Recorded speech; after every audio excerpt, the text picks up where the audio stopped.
तेबेयन का प्रोग्राम है सूरीनाम के जनता। आज हम फिर एक बार आए हैं आप लोगों के नाम पर न्यूज़ यानी कि दैनिक समाचार पुकारे खरतीन।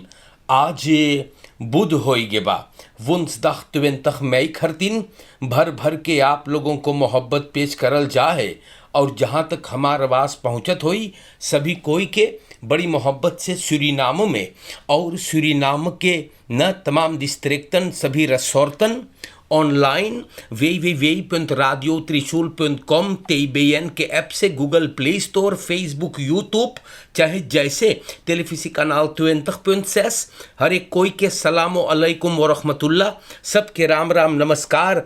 और हम यही उम्मीद में बाटी कि आप लोगन बड़ी मोई से होइयो जा।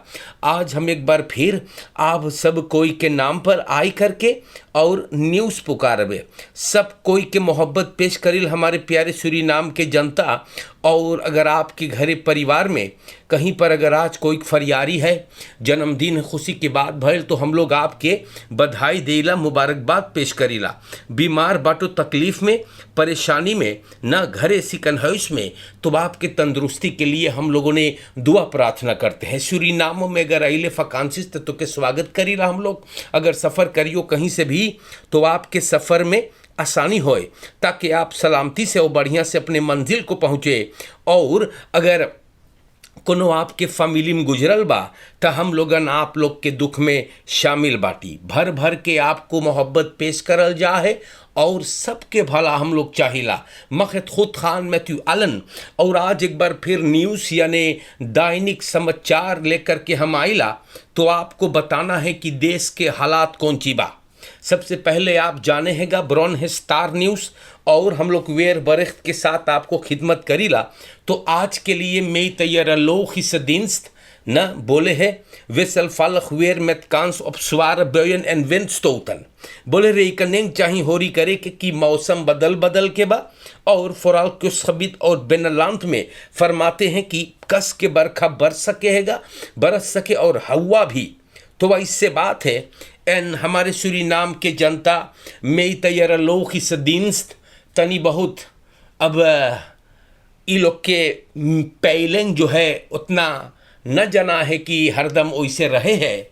वही खात हम आपसे बोलीला कि ये एगो पैलेंग है एगो अनुभव ऑफ मीटिंग बा ना हुफ्थे हरदम वैसे रहे के दोस्त हाउ तू आ उबे रेकनिंग में वन सबन बोले रहा सोमवार के रात मंगर बुध एकदम पानी ये आफत करत मार वैसे ना भइल दोस्त।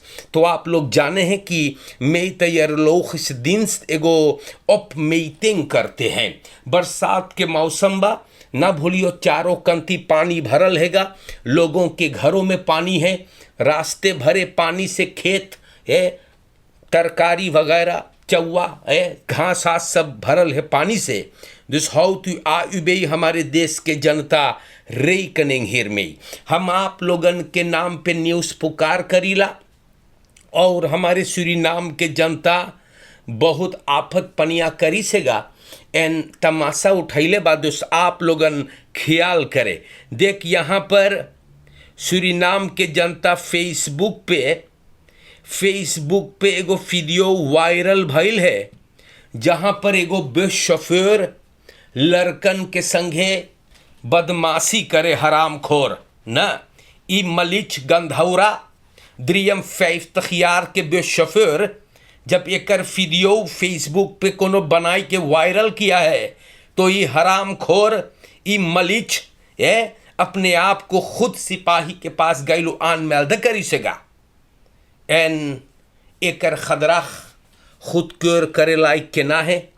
ई रोज लड़कन रई करे और ई लड़कन के संगे बदमाशी करी से ई मलिच वीडियो बेलदन लड़कन बनाई के शफेर खली बदमाशी न और लड़कन बोले बहुत ऑन फैलक सब फुल करत रहले जाने कौन ची जनता लड़कन जोन तनी दूसर रकम है ओके औतेस्मा बोलल जा है जाने तो और ई लड़कन उतना होशियार ना जाने तो हाँ तो ई लड़कन के संगे ये आदमी बदमाशी करत रहा और लड़कन के न सिपाही जब वीडियो बेलदन देखी सेगा तो जनता ये आदमी लड़कन के खसलाख दिल छुए हराम खोर न, और बहुत प्रॉब्लम ई तो ना हो सके हैगा न।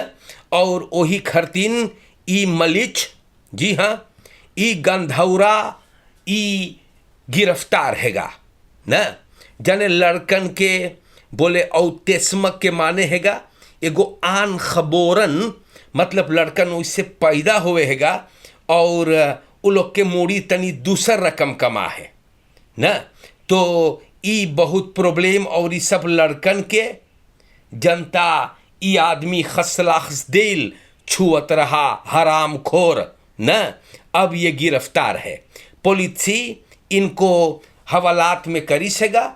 और देखो कितना न सूरीनाम के जनता लड़कन औतिस्म वाले बच्चे न लड़कन के फरफूर करत रहा और लड़कन के साथ ई मलिच बदमाशी कर रहा है।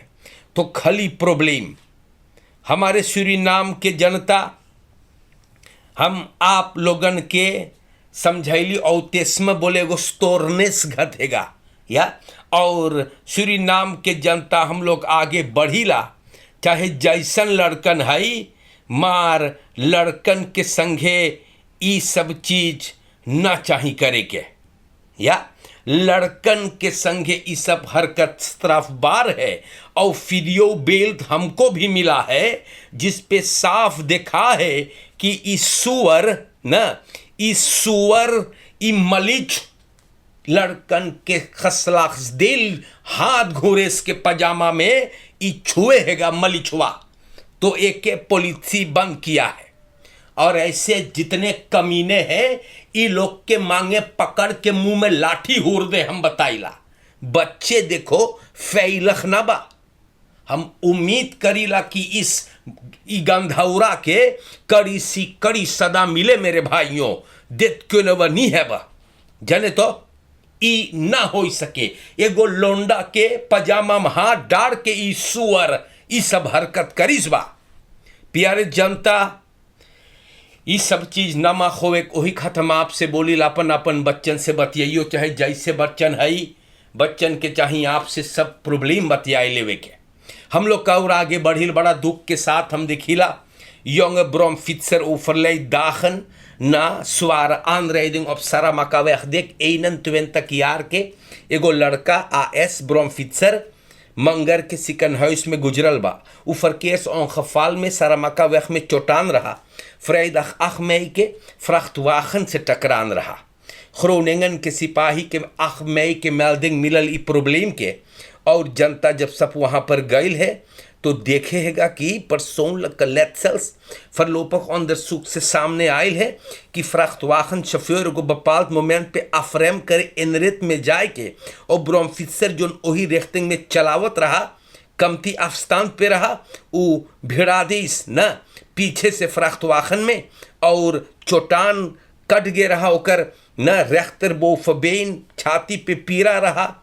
ओके कोनो ओकरे साथे रहा एगो मैशे दुओ रेइस्तर 15 यार, ओकर भी मुंह कट के बेचारी के दोनों सिकन हाउस में रहले। दुओ रेइस्तर चल गए घरे सिकन हाउस से। AS ब्रोमफित्सर ऑब्जर्वासी बहांदलिंग में रहा, मार बेचारा ना हाल कर पाइस बा। बहुत दुख के बात है हमारे सूरीनाम के जनता, देखो इतना कम उम्र में एगो लड़का गड़बड़ाई फिर न बे हाल ही में बे कुछ दिन हो है 23 यार के एगो लड़का भी आनरेडिंग से प्रॉब्लम में बेचारा पड़ गया बा। हम आप लोगन से बार बार बोलीला बेगी करीला कि आप लोगन ख्याल करे, मान जाने तो ख्याल करे, लड़कन से बात करे फोरसेख्तख मार यामर बर ब्लाइफ से साक फोरदुन जो न चाही होवे। देखो यहाँ पे लिखल बा gemasker de criminelen slaan toe, slachtoffer mishandeld en beroofd, साथी weg कोकोबियाको weg के गो सैस्त्रात हैगा और कलियाँ रतिया के मंगर के रात के वहाँ पे बरोफिंग हो गए। जनता दुई आवारी हम बताइल आपसे, दुई आवारी रात के मास्कर पहने ए अदमिया के सलाख तोफर के बरूफ कल्ली से ओकर खौदहास कहते हैं। सिपाही के इन्फॉर्मासी से बोले ये लोग काले कपड़े मास्कर पहनिस जो ने न कोई चीन न पावे, इस सबके पिस्तौल भी ले रहले। एन हमारे जनता सलाख तोफर के बहुत में सांदल मूड़ी फूट गए ओकर क्रिमिनेलन ओकर हाल्स कहते 120 खराम के है वहाँ से भगिन है लेकर के सिपाही तार हुआ है और अबे कोई ना गिरफ्तार भइल। तो देखो तमाशा न ई अवरियन के जनता। हम कई दफ़े आपसे बोली अगर ई अवरियन के अपने घर में देख लिए न तो दोन खत्म कर दियो, वरना आपके साथ ही लोगन बहुत बर्ताव करी। दुस घर में घुसने ना दियो। सूरीनाम के जनता बहुत प्रॉब्लम क्रिमिनलिटी रिगेरी करे बा है खाली बबाल। हम आपसे बताइल देश में होएगा। हम लोग और आगे बढ़ीला और देखो यहाँ पे हम पढ़ीला वातर कांत.नेट पर jongen 22 schiet zichzelf door het hoofd, in het hoofd जनता। 22 यार के एक आदमी सूरीनाम में आज सवेरे अपने बाप के घर में और अपने स्टीफ मुदर के घर में अपने मूड़ी में दाग लेजबा। जनता सामने आइस की स्टीफ मुदर कुकरुम रहा प्लॉत्सलिंग स्कॉट सुनिस गल ताके तो देखे नौजवान खून से लथपथ मूड़ी में दागिस जमीन पे पड़ल बा। पुलिस तार भइल, एम्बुलेंस आया एन ई नौजवान पिस्तौल से अपने मूड़ी में दागिस है और अब्बे ना पता है कि बंदूक पिस्तौल केकर है खदेत है या कैसे इलखाल है। खैर फ्लाइट के पुलिस छानबीन में बा। देख खाली प्रॉब्लम हमारे जनता 22 यार के नौजवान जीवन के सफ़र समाप्त कर दी सपन। बहुत दुख के बात है। खाली बबाल इतना बतियाइला मदन खबर अलमरार दिंग। देखो scholieren dood na aanrijding bij oversteken aan de Indira Gandhi-weg. Ego ernstig aanrijding Indira Gandhi weg में नीवा खरोन पुलिस पोस्ट के आसपास में आज संझक बुध के संझक भइल बा और एगो मैशे एगो कोई बिटिया देखो गुजर गए। ई मैशा और लड़कन के साथ सड़क को पार कर रही थी सही बरापात पर। देखो लिखल बा ओपन सही बरापात और ओंखफाल में 4 स्लाख्तोफर्स बतरोका और ई मैशे जोन गुजरल है ओकर बहिन चोटान 2 गो लड़कन लिख्त खवंत।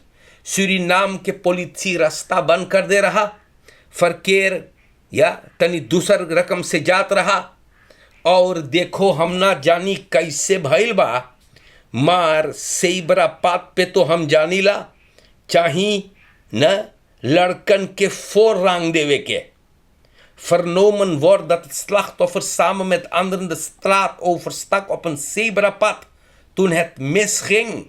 तो सूरीनाम के जनता हम रोज बोलिल देखले हम कौन ची बदूल करीला कि खदराख फरकेर में एकदम 0,0 पता ना है के गाड़ी चलावत रहा कौन हास तो के रहा। देखो लड़कन के चोटवा दीस और एक लड़का के ई खाई के देखो धर देले बा न। तो ओही खात हम आप लोगन से बोलिल कि फरकेर में होशियारी से कोई के लड़का देखो ई चपराहा है खाई धर दे हम बताइला। बहुत दुख के बात है। चाहे जोन पलवार होई ई बेचारन के हम तेईबेयन के तरफ से कौंदोलेर करीला।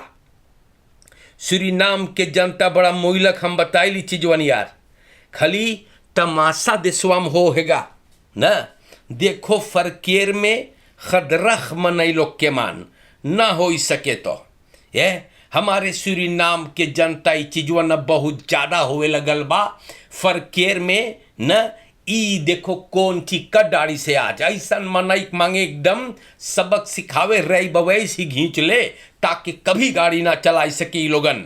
सूरीनाम के जनता Politie man gewoond nadat diens wapen पर ongeluk afgaat, पता ना ही पोलिसीमान पगला है कि झक्की है कोनो है। कैसे पर ongeluk मान तो के सपना सिखाइस दिन सुबापन से कैसे चाही पेश आवे के ये सर्फिस करियो तो सब गोली निकार के ये सूरीनाम के जनता यही होएगा जब लग्गू भग्गू लल्लू जगधर लोगन सिपाही में भर्ती होई तब।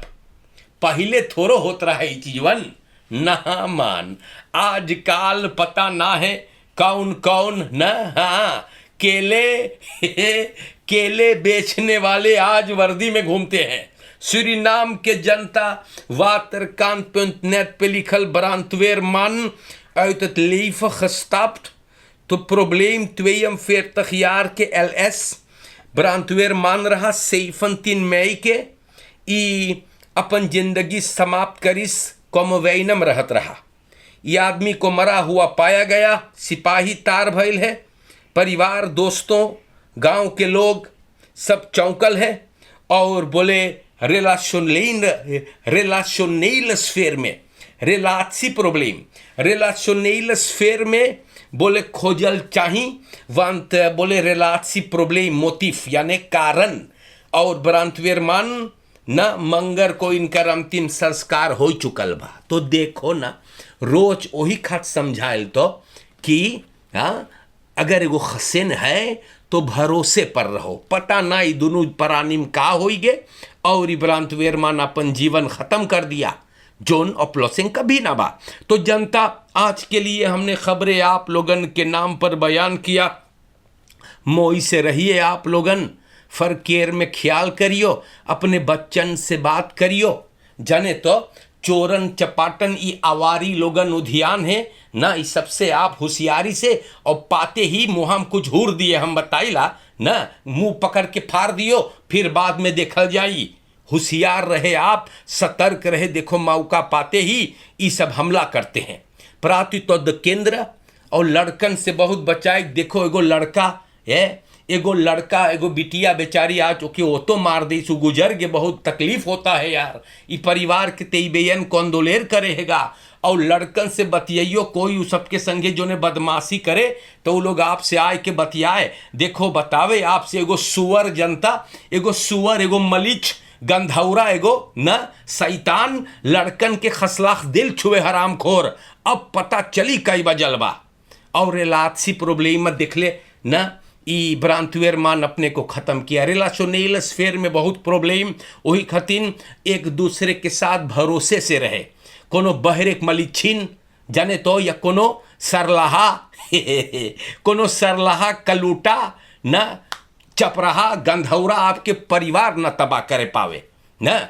और जनता मोई से रहे, लबलबहा नमक हराम चपराहा मलिच कुलच्छन लकड़ पेच न, इस सब से बच कर के आज के लिए हमने न्यूज़ साप के नाम पे रख ली। भाई रबीन बालकरन को भी बहुत याद फरमाते हैं। हाँ, और आगे में भैया जैन अनिरुद्ध, जी हाँ भैया जैन अनिरुद्ध के दुकान में जनता मोहब्बत के साथ न्यूज़ आवे सुने।